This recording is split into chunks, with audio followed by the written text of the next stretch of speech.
नहमदुहु व नुसल्ली व नुसल्लिम अला रसूलिहिन नबील करीम। नाज़रीन, रूहानी क्लिनिक की तरफ से अस्सलामु अलैकुम व रहमतुल्लाहि व बरकातुहू। नाज़रीन, आज की गुफ्तगू में हाजत के लिए एक ख़ूबसूरत कुरानी अमल आपकी खिदमत में पेश करने की सआदत हासिल करता हूँ।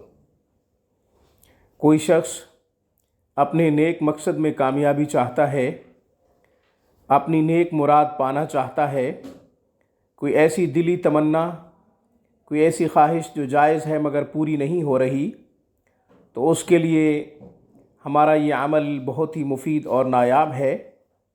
यह अमल दुआ समझ कर करें और अल्लाह तबारक व तआला के सामने इस अमल के बाद खूब गिड़गिड़ाएँ, इल्तिजा करें।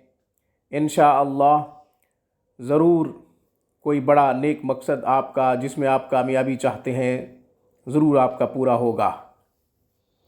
इससे पहले कि अमल और उसका तरीक़ा आपकी खिदमत में अर्ज़ करूं, हमारे चैनल रूहानी क्लिनिक को सब्सक्राइब कीजिए।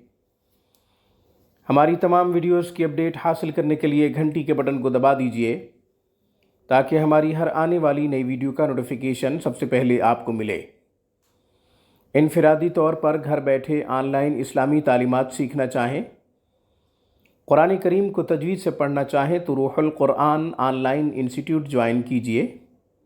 तालीम व ताल्लुम, दर्स व तदरीस के तमाम शोबजात की तफसीलात वहाँ पे मौजूद हैं।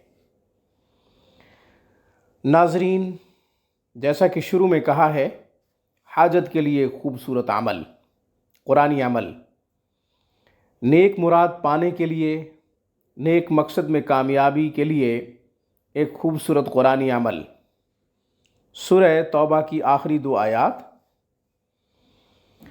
लक़द जाअकुम रसूलुम मिन अनफुसिकुम अज़ीज़ुन अलैहि मा अनित्तुम हरीसुन अलैकुम बिल मुअमिनीना रऊफ़ुर रहीम फ़इन तवल्लौ फ़क़ुल हस्बी अल्लाह ला इलाहा इल्ला हुवा अलैहि तवक्कलतु व हुवा रब्बुल अर्शिल अज़ीम। इन दो आयात को बाद नमाज इशा 300 दफ़ा पढ़ा जाए। अव्वल आखिर 3 दफ़ा दुरूद शरीफ पढ़ें।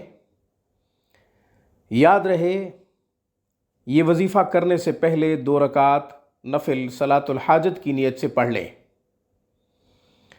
2 रकात नफिल अदा करने के बाद 3 दफ़ा दुरूद शरीफ पढ़ें। फिर इन 2 आयात को 300 दफ़ा पढ़ें। फिर 3 दफ़ा दुरूद शरीफ पढ़ें। फिर सजदे में जाकर अल्लाह तबारक व तआला के सामने अपना नेक मकसद रखें। इज्ज़ो नियाज़ के साथ मोहताज बनकर, भिखारी बनकर खूब दुआ करें, गिड़गिड़ाएँ। अल्लाह जल्ल शानहू के सामने अपनी दरख्वास्त रखें कि या अल्लाह, मेरी फ़लाँ नेक तमन्ना है, फ़लाँ नेक मुराद है, पूरी नहीं हो रही, अपने ख़ास फ़ज़्लो करम से पूरी कर दीजिए। मेरा फ़लाँ नेक मकसद है, उसमें मुझे कामयाबी अता कीजिए। सजदे में गिड़गिड़ा कर दुआ करें, क्योंकि इंसान सजदे में बहुत ज़्यादा करीब होता है अपने रब के। कुरान करीम ने भी यही कहा है। हज़रत इमाम आज़म अबू हनीफ़ा रहिमहुमुल्लाह ताला का भी यही मौक़िफ़ है कि सजदे में इंसान अपने रब के सबसे ज़्यादा करीब होता है।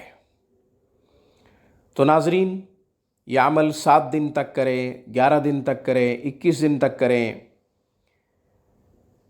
अल्लाह तबारक व तआला 11 दिन में नतीजा अता फ़रमाते हैं, 7 दिन में अता फ़रमाते हैं, 21 दिन में अता फ़रमाते हैं। वो उसकी मर्ज़ी है। वो हमारा मालिक है, हम मोहताज हैं। हम ग़ुलाम हैं, वो हमारा रब है। वो मुख्तार कुल है, वो दाता है, हम मंगते हैं, भिखारी हैं। इसलिए दिनों की कोई कैद नहीं। यह अमल तब तक करते रहें जब तक आपकी हाजत पूरी ना हो, जब तक आपकी दिली मुराद पूरी ना हो, जब तक आपका मकसद पूरा ना हो, तब तक ये अमल करते रहें। आज की गुफ्तगू में बस इतना ही। अस्सलामु अलैकुम वरहमतुल्लाहि वबरकातुहू। Thanks for watching my video. Allah हाफिज़, अल्लाह निगहबान।